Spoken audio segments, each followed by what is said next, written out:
Assalamualaikum warahmatullahi wabarakatuh. Perkenalkan kami dari kelas N702 dari mata kuliah Pendidikan Pancasila. Kami akan membahas mengenai Pancasila sebagai dasar negara.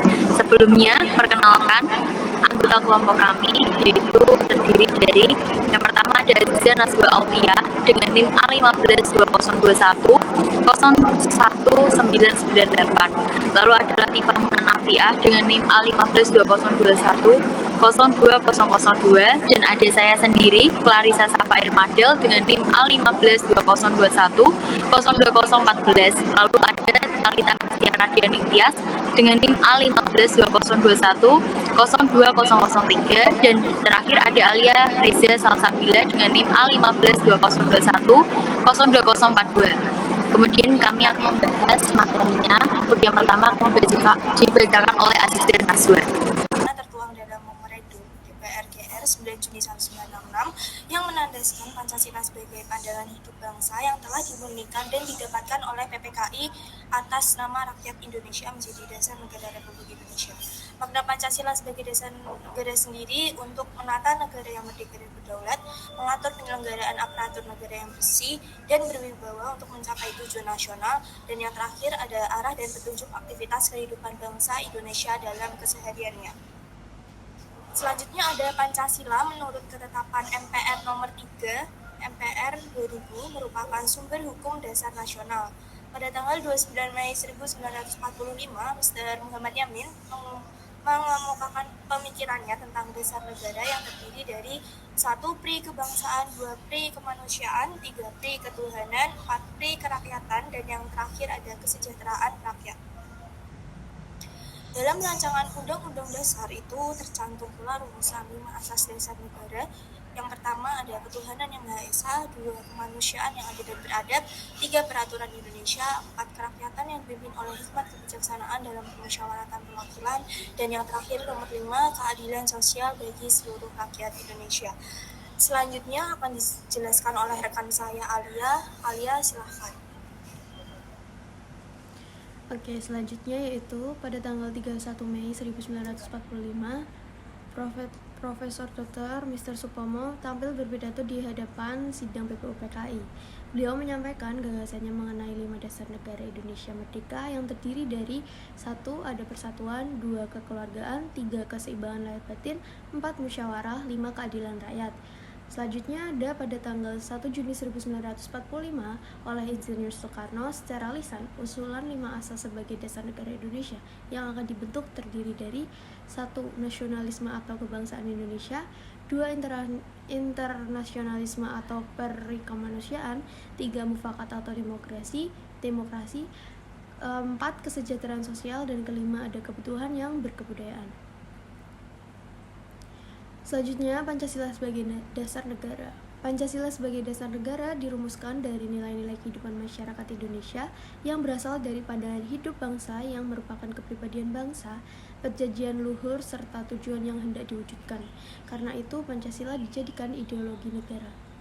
Pancasila merupakan kesadaran cita-cita hukum yang memiliki suasana kejiwaan serta watak bangsa Indonesia, melandasi proklamasi kemerdekaan RI 17 Agustus 1945. Untuk mewujudkan tujuan proklamasi kemerdekaan, maka Panitia Persiapan Kemerdekaan Indonesia atau PPKI telah menetapkan Undang-Undang Dasar 1945 merupakan hukum dasar yang tertulis yang mengikat pemerintah sebagai lembaga atau masyarakat, warga negara dan penduduk RI pada tanggal 18 Agustus 1945 sehari setelah proklamasi kemerdekaan tersebut. Next. Di sini ada pembukaan Undang-Undang Dasar 1945 dalam hubungannya dengan batang tubuh Undang-Undang Dasar 1945, yaitu mempunyai kedudukan 1. hubungannya dengan tertib hukum Indonesia sebagai pokok kaidah negara yang fundamental. Pembukaan UUD 1945 mempunyai kedudukan lebih tinggi daripada batang tubuh Undang-Undang Dasar 1945. Dan yang kedua adalah pembukaan Undang-Undang Dasar 1945 merupakan tertib hukum tertinggi dan mempunyai kedudukan lebih tinggi. Dan ketiga ada pembukaan merupakan pokok kaidah negara fundamental yang menentukan adanya UUD negara tersebut atau sumber hukum dasar. Dan yang terakhir ada pembukaan Undang-Undang Dasar 1945 mengandung pokok-pokok pikiran yang akan diwujudkan dalam pasal-pasal Undang-Undang Dasar 1945. Selanjutnya akan dijelaskan oleh rekan saya, Talita Dea. Baik, selanjutnya saya akan menjelaskan mengenai makna pembukaan Undang-Undang Dasar 1945 dalam perjuangan bangsa Indonesia. Pembukaan Undang-Undang Dasar 1945 terdiri atas 4 alinea yang masing-masing memiliki makna tersendiri.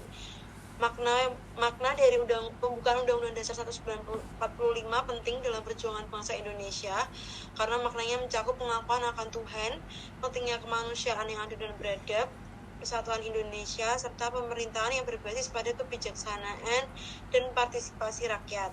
Makna ini menggambarkan komitmen bangsa Indonesia dalam mencapai keadilan, persatuan, dan pemerintahan yang demokratis. Next.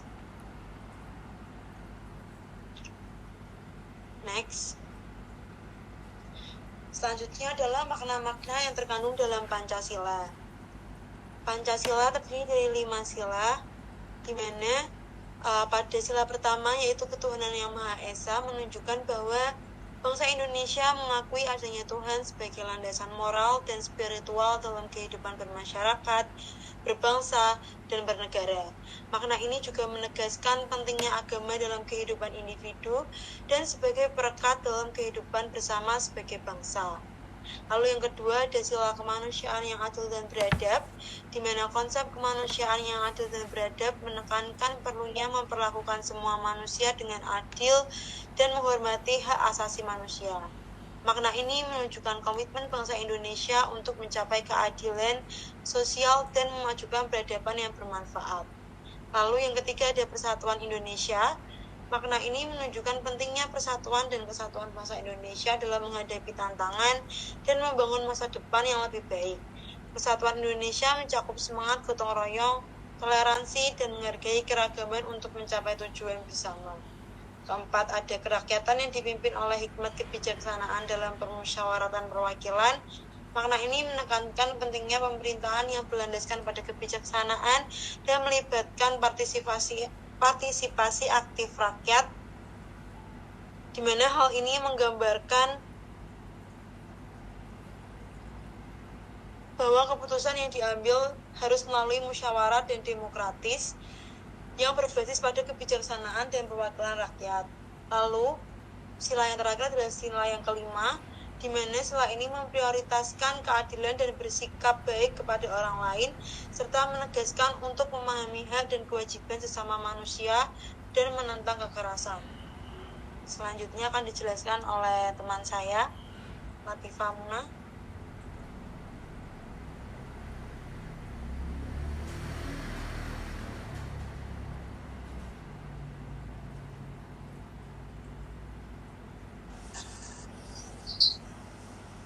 Selanjutnya, implementasi politik, strategi nasional di bidang ekonomi. Yang pertama, mengoptimalkan peranan pemerintah dalam mengoreksi ketidaksempurnaan pasar. Yang kedua, mengupayakan kehidupan yang layak berdasarkan pada kemanusiaan yang adil bagi masyarakat.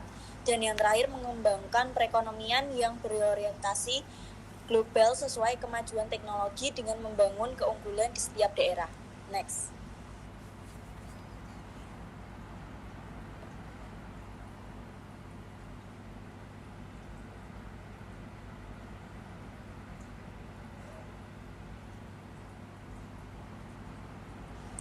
Selanjutnya akan dijelaskan oleh teman saya, Clarissa. Implementasi politik strategi nasional di bidang politik, yaitu yang pertama, memasyarakatkan dan menerapkan prinsip persamaan dan anti-diskriminatif dalam kehidupan bermasyarakat, berbangsa, dan bernegara. Lalu yang kedua, membangun bangsa dan watak bangsa atau nation and character building menuju bangsa dan masyarakat Indonesia yang maju, bersatu, rukun, damai, demokratis, dinamis, toleran, sejahtera, adil, dan makmur. Next.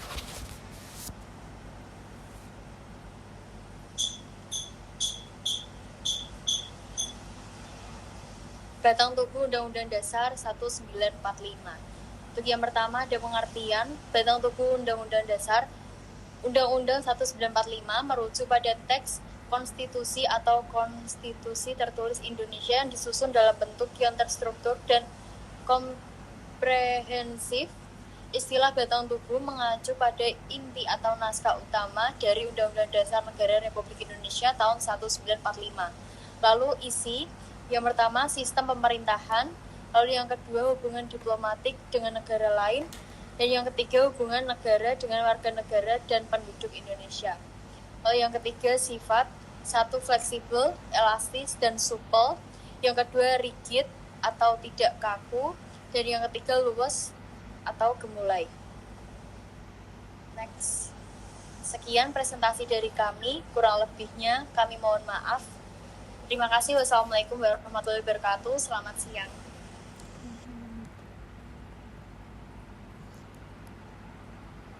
Totalnya 11 menit. Mau video aku dulu nyebutnya aku kayak Muna. Sorry ya, Muna, aku ambil ya. Oh. Maaf ya. Pasta. Apa masih baleni? Tak usah.